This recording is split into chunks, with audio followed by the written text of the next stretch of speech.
احیاء علوم جلد نمبر 4 صفحہ نمبر 585 کتاب المراقبہ والمحاسبہ جاری ہے۔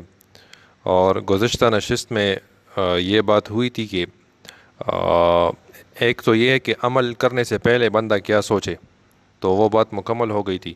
دوسرا یہ ہے کہ جس وقت بندہ عمل کر رہا ہوتا ہے تو اس وقت کیا مراقبہ کرے، تو پھر یہ بات تفصیل سے ذکر کی گئی تھی کہ مختلف قسم کے احوال بندے پر ہوتے ہیں۔ بعض اوقات وہ فعل جو کر رہا ہوتا ہے وہ فرض واجب کے درجے میں ہوتا ہے، یا گناہ ہوتا ہے، یا کوئی مستحب عمل ہوتا ہے، یا مباح عمل ہوتا ہے۔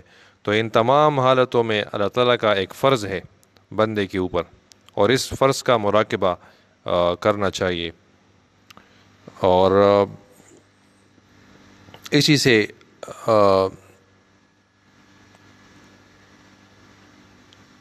مراقبے کا جو مقصد ہے وہ حاصل ہوگا۔ اس سے آگے بیان کریں گے آج۔ بسم اللہ الرحمن الرحیم۔ یہ تمام صفات ایک ساعت کے صبر سے حاصل ہو سکتی ہیں، اس لیے کہ ساعتیں تین طرح کی ہیں۔ ایک وہ ہے جو گزر گئی، اس میں بندے پر کچھ مشقت نہیں ہے، وہ جیسی بھی تھی اب گزر گئی۔ ایک وہ ہے جو آئندہ آئے گی، اس کا حال بندے کو معلوم نہیں، نہ وہ یہ جانتا ہے کہ کب تک زندہ رہے گا، اور نہ اسے یہ معلوم ہے کہ اللہ تعالیٰ نے اس ساعت میں اس کے لیے کیا فیصلہ کیا ہے۔ ایک موجودہ ساعت ہے، اس میں محنت کرنے اور اپنے رب کا مراقبہ کرنے کی ضرورت ہے۔ اگر دوسری ساعت نہ آئی تو اسے اس ساعت کے ضائع جانے پر حسرت نہ ہوگی، اور اگر دوسری ساعت بھی مل گئی تو اس میں سے بھی اپنا حق پورا حاصل کرے جس طرح پہلے ساعت سے حاصل کیا گیا تھا۔ یہ ہرگز تصور نہ کرے کہ میں 50 برس تک زندہ رہوں گا، اور یہ سوچ کر گھبرا جائے کہ 50 برس ایک طویل مدت ہے، اس میں کیسے مراقبہ کر سکتا ہوں۔ ہر شخص کو چاہیے کہ وہ اپنے آپ کو اسی ساعت کا مہمان سمجھے جس ساعت میں وہ موجود ہے، اور یہ سوچے کہ گویا میں آخری سانس لے رہا ہوں، اور یہ کوئی تعجب کی بات بھی نہیں کہ اس کی سانسیں آخری ہوں اور اسے معلوم بھی نہ ہو۔ جب وہ یہ سمجھتا ہے کہ میری ساعت آخری ہو سکتی ہے تو اس میں ایسے حال پر رہنا چاہیے کہ بالفرض اگر موت آ جائے تو اسے وہ خوش آمدید کہہ سکے، یا اس کے تمام احوال ایسے ہوں جیسے سرکار دو عالم صلی اللہ علیہ وسلم کی اس حدیث میں مذکور ہیں۔ فرمایا کہ مومن کو تین ہی باتوں کی حرص ہوتی ہے: توشہ آخرت کی، اصلاح معاش کی، یا جائز اور مباح امور سے لطف اندوز ہونے کی۔ احمد، ابن حبان، حاکم۔ اسی طرح کی ایک روایت یہ بھی ہے کہ ہر عقل مند کے لیے 4 ساعتیں ہونی چاہیے۔ ایک وہ جس میں اپنے رب سے مناجات کرے، دوسری وہ جس میں اپنے نفس کا احتساب کرے، تیسری وہ جس میں اللہ تعالیٰ کی صنعتوں میں غور و فکر کرے، اور چوتھی وہ جس میں اسے کھانے پینے کے لیے فراغت ہو۔ یہ ساعت اس کی باقی 3 ساعتوں میں مددگار ہے۔ احمد، ابن حبان۔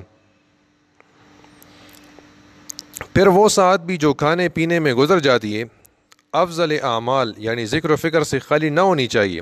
چنانچہ جو کھانا وہ کھاتا ہے اس میں اتنے عجائب ہیں کہ اگر آدمی انہی میں غور کرنے بیٹھ جائے تو یہ اس کے لیے جوارح کے بہت سے اعمال سے افضل ہے۔ اس سلسلے میں لوگوں کی کئی قسمیں ہیں۔ بعض لوگ وہ ہیں جو کھانے کو چشم عبرت سے دیکھتے ہیں کہ کیسی عجیب صنعت ہے اور کس طرح حیوانات کی زندگی اس سے متعلق کر دی گئی ہے۔ نیز اللہ تعالیٰ نے اس کے کیسے کیسے اسباب پیدا کیے ہیں، پھر کھانے کی شہوات پیدا کی ہیں، اور ان شہوتوں کو مسخر کرنے کے آلات تخلیق فرمائے۔ دا پورا بیس سلو پنجورو تو کہ مونگ ویلو صرف ضرور اٹھے دا یہ ساری چیزیں موجود ہو اور اشتہا نہ ہو تو پھر کیا فائدہ؟ تو اشتہا بھی اللہ کی نعمت ہے۔ بھوک نہ ہو، اشتہا نہ ہو، طبیعت نہیں چاہتی ہو، ہاں۔ ہم نے اس طرح کے بعض امور کتاب و شکر میں بیان کر دیے ہیں، یہ عقل مندوں کا کام ہے۔ ایک قسم ان لوگوں کی ہے جو کھانے کو غصے اور نفرت سے دیکھتے ہیں اور اسے اپنے مشاغل کے لیے مانع سمجھتے ہیں، اور یہ چاہتے ہیں کہ کسی طرح انہیں اس سے بے نیاز کر دیا جائے، لیکن وہ خود کو مجبور اور شہوات کے مسخر پاتے ہیں۔ یہ زاہدین کا مقام ہے۔ بعض لوگ وہ ہیں جو صانع کی صنعت پر نظر ڈالتے ہیں اور اس کے ذریعے خالق کی صفات تک ترقی کرتے ہیں۔ گویا غذا کے مشاہدے سے ان پر فکر و تدبر کے دروازے کھلتے ہیں۔ یہ اعلیٰ مقام ہے اور اس پر عارفین اور محبین فائز ہیں، اس لیے کہ عارف اور محب حقیقی ہی صنعت سے صانع ترقی کرتا ہے۔ وہ جب اپنے محبوب کا خط یا اس کی کوئی کتاب دیکھتا ہے تو اسی میں مشغول نہیں رہتا، بلکہ مصنف کے تصور میں کھو جاتا ہے۔ بندے پر جو کچھ گزرتا ہے یا جن چیزوں سے بندے کو سابقہ پیش آتا ہے وہ سب اللہ تعالیٰ ہی کی صنعت کے نمونے ہیں، انہیں صانع میں غور و فکر کا ذریعہ بناتے ہیں۔ اس کے لیے بڑی گنجائش ہے، بشرطے کہ اس پر ملکوت کے دروازے واہ ہو جائیں۔ یہ ایک کمیاب قسم ہے۔ کچھ لوگ وہ ہیں جو اسے حرص اور رغبت کی آنکھ سے دیکھتے ہیں، جو ان سے رہ جاتا ہے اس پر حسرت کرتے ہیں، اور جو حاضر ہوتا ہے اس پر خوش ہوتے ہیں، اور جو ان کی مرضی کے موافق نہیں ہوتا اس کی مذمت کرتے ہیں، اس میں عیب نکالتے ہیں، پکانے والے کو برا کہتے ہیں، اور یہ نہیں سمجھتے کہ پکانے والے کو قدرت دینے والا بھی اللہ ہی ہے، اور یہ کہ جو شخص اللہ کی اجازت کے بغیر اللہ کی کسی مخلوق کو برا کہتا ہے وہ اللہ کو برا کہتا ہے۔ سرکار دو عالم صلی اللہ علیہ وسلم ارشاد فرماتے ہیں، لا تسبوا الدہر فإن اللہ هو الدہر، مسلم۔ ابو ہریرہ رضی اللہ عنہ، زمانے کو برا مت کہو اس لیے کہ اللہ ہی زمانہ ہے۔ یہ زمانہ خو مطلب دا دی چې الله پیدا کړی دی، نه ته اوس وایي چې وایي دا دغه دی، دې زمانه چې دا حال دی، یا نو جمع دی، دا اوړی دی، دا یخني ده، دا ګرمي ده، نو دا ټول څیزونه خو الله پیدا کړي دي. ورسې چې کومه دغه چلیږي چې الله غواړي نو اوس ختمولی شي. نن قیامت راوستی شي، ټرین چلیږي، دغه کېږي. حضرت تانو یو ځای کې لیکلي چې یو لکه بعضې بزرګان چې دي نو هغوی دپاره خو الله پاک بیا د هغه هم سختي، نو هغه یو ځل ووایي چې یو بزرګ چې یاره نن خو ډېر په وخت باندې باران وشو، نو یوات والا داغه چې اور بے وقت کب ہوئی تھی. یہ اس کے ڈاکٹر فضا صاحب نے ایک بار واقعہ سنایا کہ یہ علامہ اقبال جب اس میں یورپ کے دورے پر گیا تھا، جس وقت یہ فلاسفر مشہور ہو گیا اس کے بعد، تو وہاں پر جا کر اس کی ملاقات ہوئی تھی. یہ غالباً مسولینی تھا کہ یا اٹلی والا، تو ایک نہ برکسان، مسولینی سے بھی ملاقات ہوئی تھی، لیکن یہ جو بات ہے وہ برکسان سے اس نے کی تھی. برکسان جو تھا وہ فلسفے کا بہت بڑا پروفیسر مشہور ہے، تو اس وقت جب وہ اس سے ملاقات ہوئی اس کی، تو علامہ اقبال بھی فلسفے میں بہت مشہور ہوا تھا، تو اس نے بھی بڑا اعزاز و اکرام کیا. تو اس نے پوچھا کہ آپ آج کل کس چیز پہ کام کر رہے ہو؟ تو اس نے کہا کہ میں زمان و مکان پہ کام کر رہا ہوں. برکسان نے کہا، تو آگے سے اقبال نے کہا کہ زمانے کو برا مت کہو، زمانہ خود خدا ہے.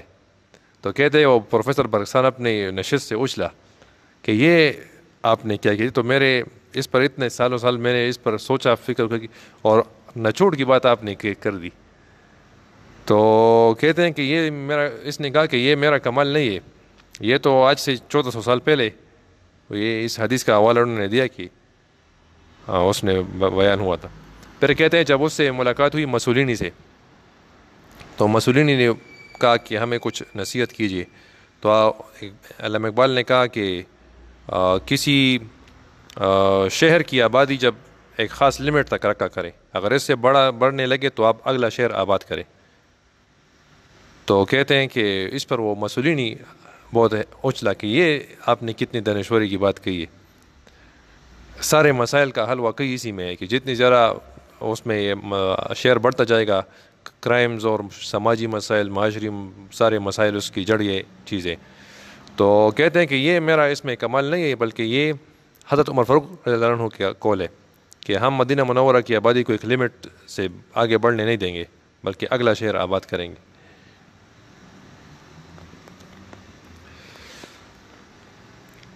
یہ دوسرا مقام ہے.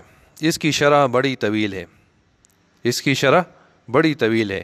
ہم نے مختصر طریقے پر جو کچھ بیان کر دیا ہے اس سے مراقبے کے اصول سے واقفیت ہو جاتی ہے، بشرطے کہ وہ ان پر عمل کرنا چاہے۔ تیسرا مقام، عمل کے بعد نفس کا محاسبہ۔ یعنی ابھی تک جو بات ہوئی تھی وہ یہ تھی پچھلے 2 دنوں میں کہ عمل سے پہلے کیا سوچے بندہ، اور آؤ جی پکیو لگو، اور عمل کے دوران کیا مراقبہ کرے، اور اب اسی سے آگے ہے کہ عمل کرنے کے بعد کیا مراقبہ ہونا چاہیے۔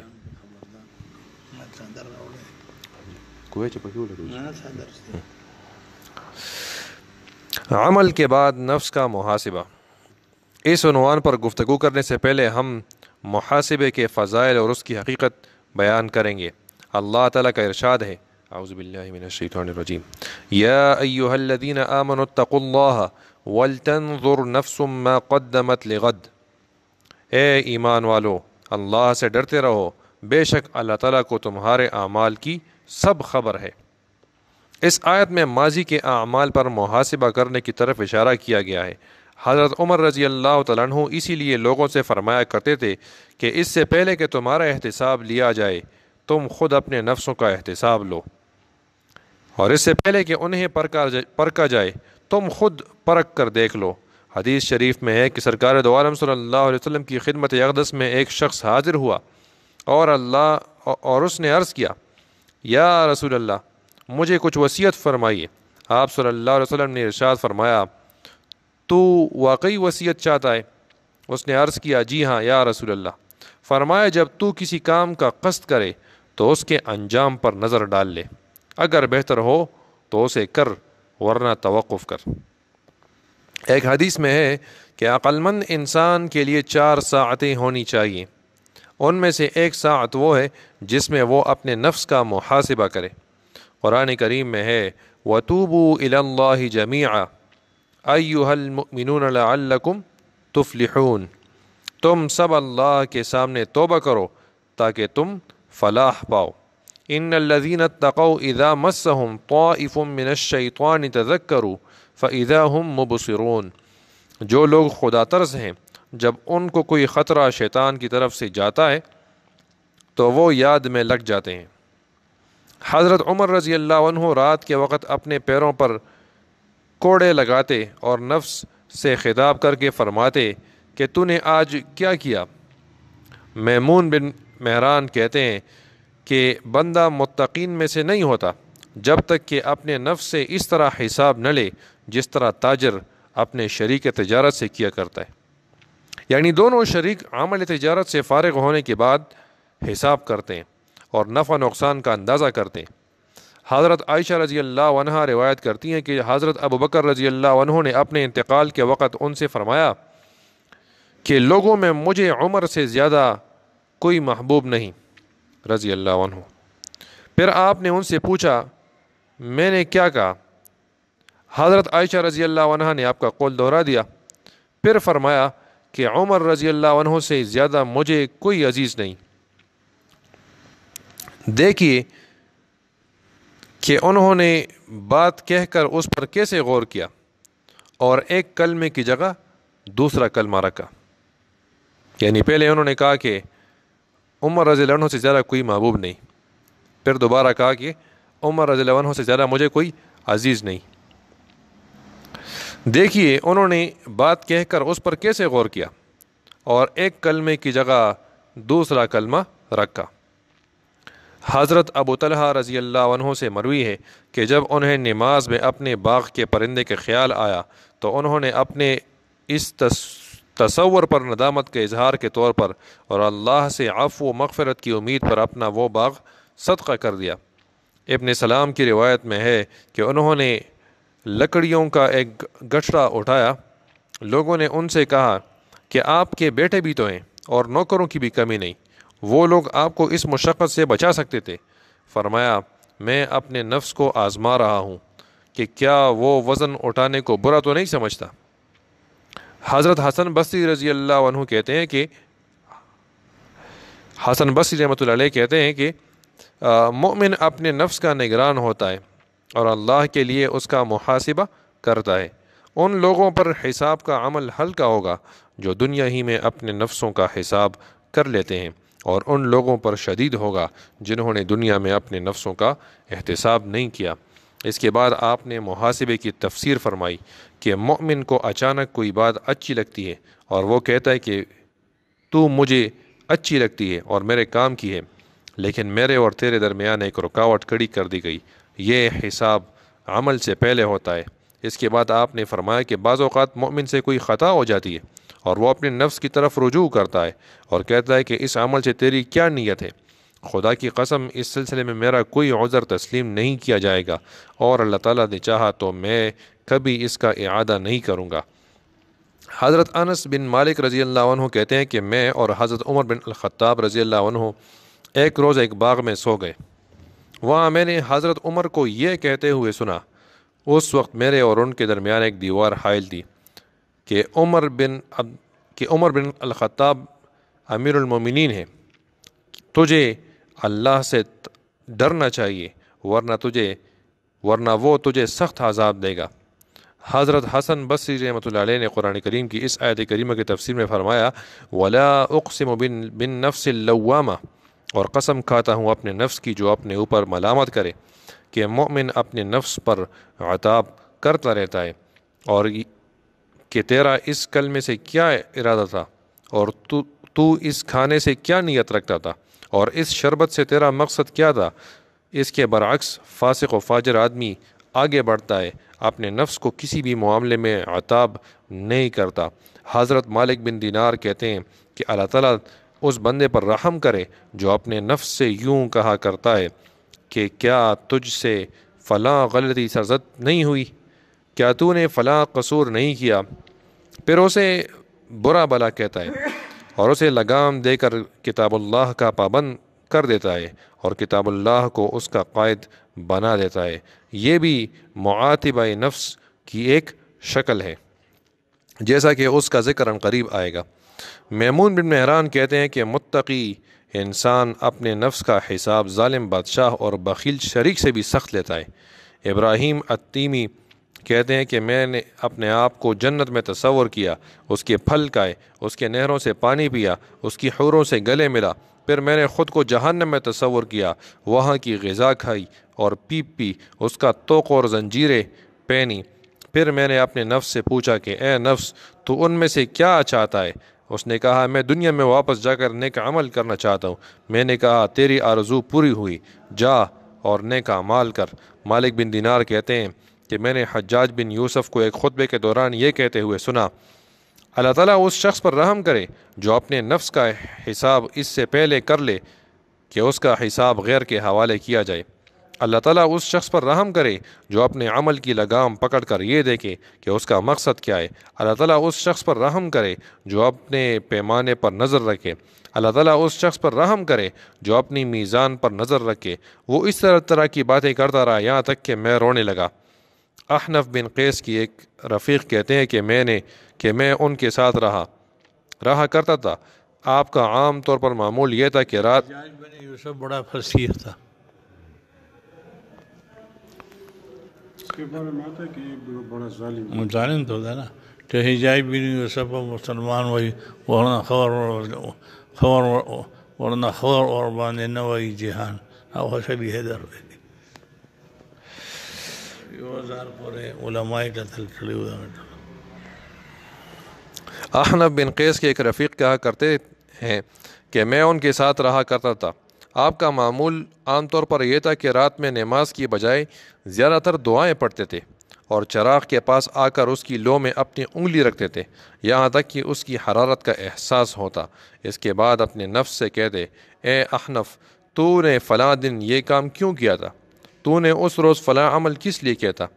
جس طرح بندے کا دن کے آغاز میں کوئی وقت ایسا خاص ہونا چاہیے جس میں وہ اپنے نفس کو خیر کی وصیت کرے، اسی طرح دن کے آخر میں بھی اس کی کوئی مخصوص وقت متعین کا ہونا ضروری ہے جس میں وہ اپنے نفس سے مطالبہ کرے اور اس کی تمام حرکات و سکنات کا حساب لے۔